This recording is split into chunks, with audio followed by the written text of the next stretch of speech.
no ar pela TV Pinheiro, o Trocando Ideias, seu programa de variedades.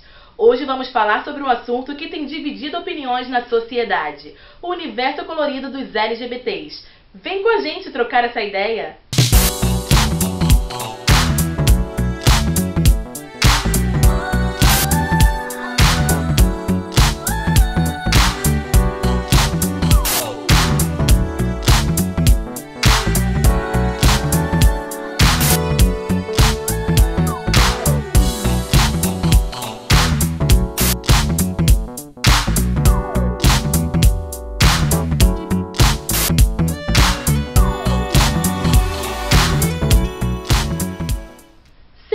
Você já ouviu falar na sigla LGBT, mas o que afinal ela significa? A repórter Germana Tavares esclarece essa dúvida para você.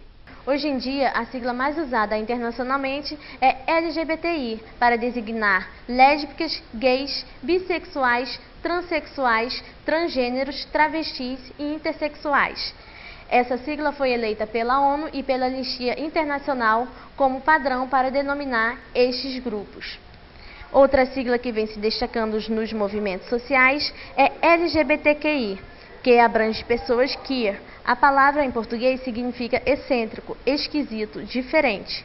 Nos anos 70 era usada como forma de ofender a classe GLS, porém, atualmente, a palavra ganhou significado positivo, representando pessoas não heterossexuais, porém que não se sentem representadas pela palavra gay. O foco principal da cultura é permitir a cada um ser o que quiser, por exemplo, ser não binário, ou seja, não se definir como feminino ou masculino. Germana Tavares para o Trocando Ideias. Muitas vitórias já foram conquistadas pela comunidade LGBT, mas ainda há muito a se fazer quando o caso é a homofobia, o ódio sem fundamento contra essas pessoas. Em 2017, 445 lésbicas, gays, bissexuais, travestis e transexuais foram mortos em crimes motivados por homofobia, ou seja, uma vítima a cada 19 horas. Os dados do Grupo Gay da Bahia registraram o maior número de casos de morte de LGBTs em 38 anos, um aumento de 30% em relação a 2016, quando foram registrados 343 casos. Dos 445 mortos em 2017, 194 eram gays, 191 eram pessoas trans, 43 lésbicas e 5 bissexuais. Em relação à maneira como foram assassinados, 136 casos envolveram o uso de armas de fogo, 111 de armas brancas, 58 suicídios, 32 espancamentos e 22 foram asfixiados. Os estados com maior número de crimes de ódio contra os LGBTs foram São Paulo, com 59 casos, seguido de Minas Gerais, com 43, Bahia, com 35, Ceará, com 30, Rio de Janeiro, com 29 e Pernambuco, com 27. Além de ter que enfrentar o preconceito e a homofobia, um casal gay encontra alegrias e dificuldades no processo de adoção dos irmãos gêmeos Danilo e Daniel.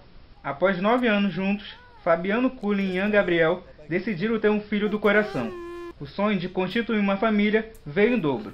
As duas crianças chegaram para trazer mais felicidade, carinho e completar ainda mais a união do casal. A gente conseguiu se completar, era uma coisa que faltava no nosso meio. Eles são maravilhosos, eu não tenho, tipo assim, o que falar. Nós tínhamos um ritmo de vida totalmente diferente. Aí hoje em dia, tipo assim, a gente abdica muita coisa da nossa vida para poder estar com eles, entendeu? Dar preferência para eles. A chegada dos pequenos trouxe um novo significado para a vida do casal. A vida de balada foi trocada pelas festas e passeios infantis. Assim como a gente tem que se divertir, eles também têm que se divertir, porque a gente não pegou duas crianças para brincar, para fazer qualquer coisa. Então a prioridade é deles. Se a gente abdicou a nossa vida para isso, a prioridade tem que ser deles. Os pais acompanharam toda a gestação dos meninos, até o nascimento. E, depois do período de amamentação, eles puderam receber os filhos. O nosso processo não foi de abrigo, essas coisas, casas, instituições. Não foi dessa forma, a gente pegou direto com a mãe. Nós fomos e buscamos eles. Essas bênçãos aqui. 7 meses. 7 meses. No dia 5 de maio de 2011, o Supremo Tribunal Federal declarou possível a união estável entre pessoas do mesmo sexo. Assim, são garantidos a esses casais todos os direitos do matrimônio, como o direito à adoção. Mesmo tendo o direito garantido, Fabiano e Ian relatam que o processo tem sido bem demorado e burocrático. Ainda não tá tão fixada Aberto, como eles mostram e provam que é. Eu acho que ainda tem um certo limite, uma limitação que quem tá dentro percebe, sente. Quem tá fora, é muito fácil. Não é fácil. Tem uma luta, tem uma barreira, tem que ter peito, tem que ter força e disponibilidade. Mesmo com o processo de adoção ainda em andamento, o casal já tem a guarda dos meninos. Sendo assim, Danilo e Daniel encontraram um lar cheio de amor e afeto. Aos 3 anos, os pequenos se divertem e aproveitam a magia de ser criança. Para os casais que estão sonhando em adotar, Fabiano e Ian dão um conselho. Cada um ser humano faça isso. Muitas pessoas têm um sonho, mas às vezes não buscam isso.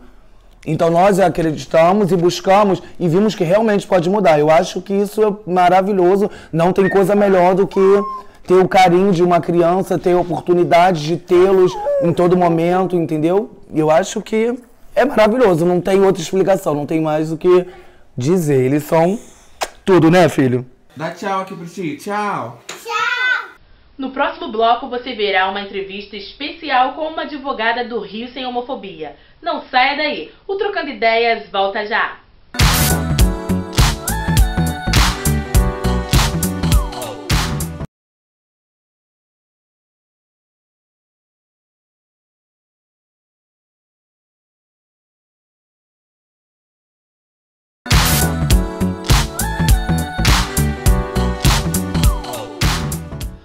Ideias está de volta e hoje nossa entrevista será fora do estúdio, no prédio do Rio Sem Homofobia. O repórter Edilson Barsoski foi lá conversar um pouco com a advogada Cristiane Arigoni. Vamos ver?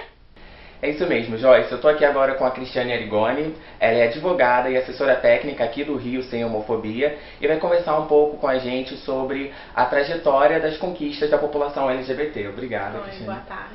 A gente ainda tem pouca representação na política dos LGBTs, como por exemplo, a gente tem uma bancada evangélica, a gente tem uma bancada ruralista, mas a gente tem uma bancada, vamos dizer assim, uma bancada LGBT pequena. Você acha que essa falta de LGBTs na política atrasa mais esses direitos que são comuns a todos? Eu vou mais além. Eu acho que não só a falta de pessoas que representem essas pessoas aqui fora, de um empoderamento maior dessas pessoas. Porque algumas vezes, mesmo essas pessoas estando lá representando serem lésbicas, gays, bissexuais, travestis ou transgêneros dentro do cenário político, elas não falam muitas vezes o que é a demanda real coletiva. Eu acho que se tivesse acoplado também a outras pessoas que ajudassem a fortalecer esse movimento, seria o ideal. Eu tenho uma frase que eu gosto muito, que diz o seguinte: você não precisa ser negro, você não precisa ser mulher, você não precisa ser gay para garantir um direito a essas pessoas. Você precisa ser humano. Eu, por exemplo, sou heterossexual e luto por direitos humanos, sou uma militante de direitos humanos, porque a dor do outro dói em mim. Então, enquanto isso não te incomodar, você não consegue fazer política, você não consegue fazer militância, você não consegue fazer com que esses direitos cheguem à população na ponta. Ok, muito obrigado, Cristiane. Nada. Voltamos com você no estúdio, Joyce. Veja no próximo bloco. Tudo sobre o mundo das drags e mais. A repórter Gabriele Pereira acompanha uma reunião sobre nome social em Duque de Caxias. O Trocando Ideias volta já.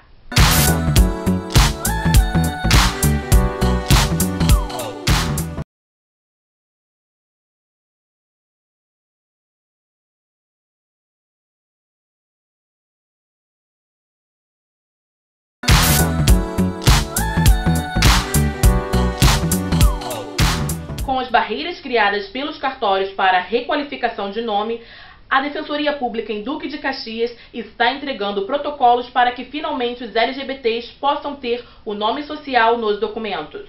Todo cidadão tem o direito de escolher a forma como deseja ser chamado. Aqui são exatamente 33 documentações de travestis e transexuais em busca da alteração do nome e da identidade de gênero em certidão de nascimento, CPF, título de eleitor e demais documentos. Isso é um marco na busca pelos direitos. Hoje eu fico muito feliz de estar aqui, de poder participar desse momento na vida de todas essas pessoas que acaba se tornando um marco na nossa vida. Porque não só a população LGBT, mas toda a população cis que apoia, que está ali, que luta junto com essa população, se sente vitoriosa hoje. A técnica de enfermagem Caroline explica que mesmo tendo uma aparência feminina, muitas pessoas ainda limitam o acesso a alguns lugares. Com a troca de nome em documentos, ela acredita que essa barreira vai ser quebrada. Nós temos reconhecidos pela sociedade, porque há muitos lugares que a gente vai, a gente não é aceita. Por mais que você esteja com prótese, seja feminina, seja o que for, se eles constatarem que você é um homossexual ou que você é algum tipo de LGBT, eu falo mais por nós travestis. Entendeu? Eles implicam, querem que a gente pague a nossa entrada de homem, essas coisas todas. Então, para nós, vai ser como se fosse ganhar numa loteria. Com tantas dificuldades enfrentadas pelos LGBTs, a Defensoria Pública de Duque de Caxias comprou a briga. A pessoa que deseja trocar o nome e identidade de gênero sai com o protocolo para que seja entregue ao cartório e a alteração seja cumprida. Vai fazer a gente ocupar o nosso espaço na sociedade, resistir, aparecer, não precisar andar na sombra. E a expectativa é grande. Eu só consigo pensar que as coisas vão melhorar, sabe, daqui para frente. O secretário estadual de Direitos Humanos, João Ricardo Ribas, destacou a importância da militância na luta pela conquista dos direitos. Não podemos deixar de mencionar aqui a importância da militância, a importância de pessoas que tomaram os direitos individuais de cada cidadão como bandeira e foram avante e enfrentaram forças importantes até chegar no dia de hoje.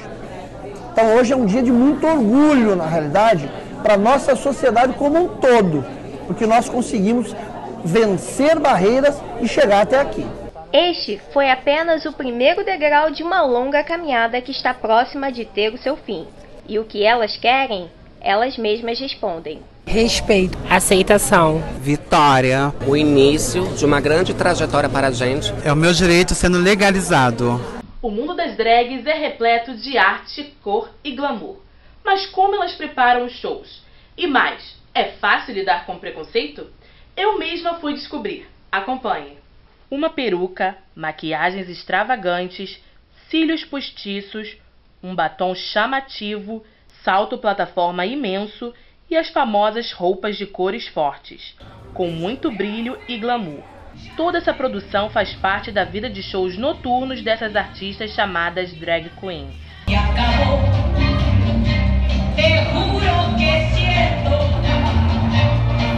Desirê e Samara Rios são duas veteranas quando o assunto é a arte de se montar, criar bons personagens e mostrar talento para todos que admiram um bom show. Eu comecei em 2001, né? Então a gente está falando de 17 anos. Em 1989 comecei no teatro, e na época o teatro não estava dando retorno. Em 96 eu fui brincar com os amigos, né, que estavam fazendo aniversário. Aí comecei a fazer, na época não se falava drag, era transformista, né?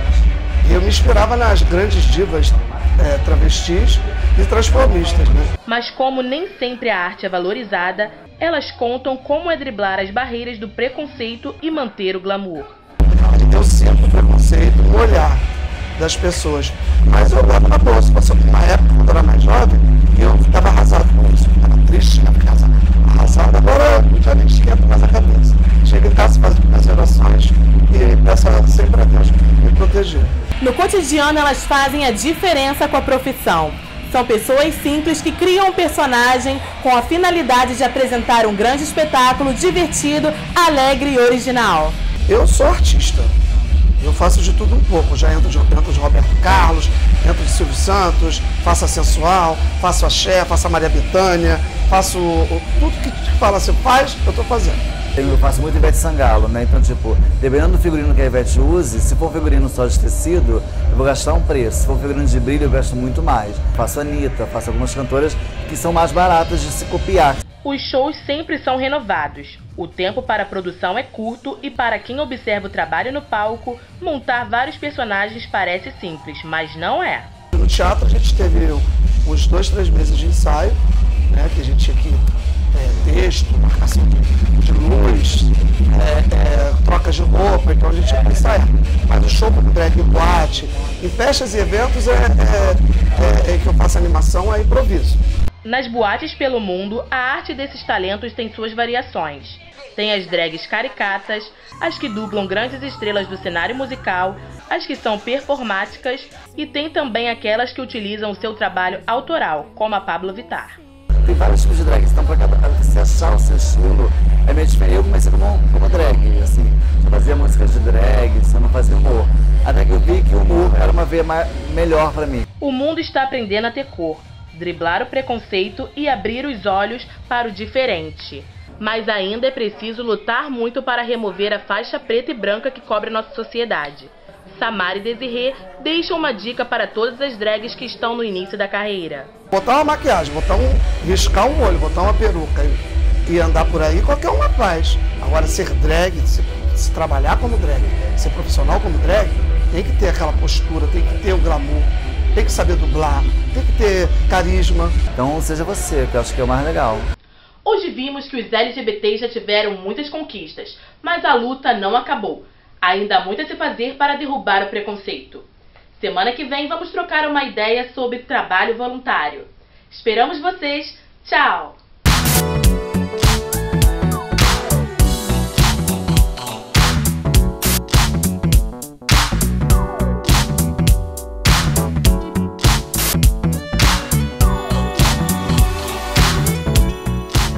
O preconceito ao público LGBT dificulta a busca por um emprego. Confira na reportagem de Tainá Menezes.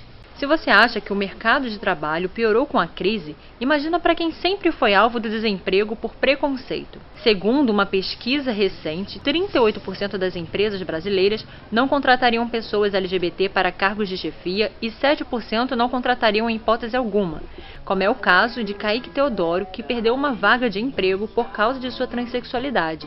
Quando eu mostrei minha carteira de trabalho, depois dela falar para mim que já estava dentro da vaga, ela olhou, jogou a carteira na mesa e falou que não podia lidar com aquilo. Casos como esse de preconceito são muito frequentes. Recentemente, um empresário travesti tentou abrir uma conta em um banco e também foi vítima de discriminação. O gerente esteve aqui e pediu para mim lá abrir conta. Eu cheguei lá, encontrei com ela, vamos dar um exemplo, aí cheguei para ela, falei, eu vim falar com o gerente, ele, pois não, é sobre o quê? Falei, não, vim conversar com ele e tal. Ele, mas ele não tá abrindo conta para cabeleireiro, para salão. O assunto é tão polêmico que virou cenário de um documentário esse ano e contou com uma roda de conversa com especialistas no assunto. A advogada trans Maria Eduarda explica como a falta de legislação dificulta o processo de inclusão deste público no mercado de trabalho. Hoje em dia a gente não tem uma lei específica para agressão física LGBT. Então, quando um LGBT é agredido, você não tem como capturar isso dentro de uma delegacia como uma coisa específica, como, por exemplo, temos no caso do racismo. Em instituições públicas, as normas são mais rigorosas em casos de transexualidade. Então, obviamente, não foi uma coisa muito fácil para a Marinha ter um militar concursado se apresentando como trans, porque como é que eu vou fazer? Não posso mandar embora por esse motivo. Então, a primeira coisa que aconteceu foi a licença médica. Eu fui afastada, estou de licença médica, vou fazer 2 anos. Mesmo com esses episódios, eles tentam encontrar uma saída. Um dos principais abrigos é a arte. Não vou passar batom vermelho pro meu sexo ser o seu desejo. Quem nunca sofreu preconceito? Na escola, na rua, no trabalho, dentro da própria casa. Na reportagem de hoje, vamos mostrar histórias de pessoas que passaram por isso e deram a volta por cima. Agora nós queremos ser reconhecidos, que nos valorizem. O preconceito foi inventado para mim, né? Desde pequeno eu era gordo, imensamente gordo, com óculos fundo de garrafa, ou seja, o bullying foi criado para mim. O pessoal me recriminou pelo fato de eu estar mal arrumado, com areia de praia. 3 histórias diferentes. Em comum, o preconceito. A atriz Fernanda Honorato, o jogador de futebol Fernando Gomes e o historiador Milton Teixeira colecionam experiências no assunto. Fernanda Honorato ganhou destaque no mundo do samba, conquistou o título de primeira repórter com Down no Brasil. Pare com esse tipo de preconceito, porque isso não adianta de nada. O jogador já esteve em um dos clubes mais cobiçados do Brasil, mas também teve que driblar o preconceito. Eu fui na determinada loja e o pessoal meio que ficou me olhando de lado, não me atendia. Aí fui na loja ao lado. Aí na loja ao lado comprei um monte de coisa, aí passei pela loja que estava, a determinada loja, passei em frente a ela e todos ficaram olhando, né? Eu com um monte de bolsa e eu podia ter gastado dinheiro naquela loja. Já com o historiador, a discriminação veio da própria família. Por incrível que pareça, onde eu sofria mais ofensas, mais agressões, era em casa. Era em casa. Eu tinha uma família muito intolerante, especial meu irmão que vivia me chamando de termos assim os mais pejorativos possíveis. A atitude do jornalista William Vac chamou a atenção na internet. O vídeo com xingamentos viralizou na rede. Resultado, o apresentador foi afastado da bancada. O preconceito está em todo lugar. Segundo o IBGE, o Instituto Brasileiro de Geografia e Estatística constatou no primeiro semestre de 2016 um crescimento de mais de 60% de algum tipo de preconceito. E você, já sofreu preconceito? Eu nunca, na verdade, nunca existiu isso comigo não. Tô dando sorte, né? Quando eu era mais novo, eu era mais gordinho.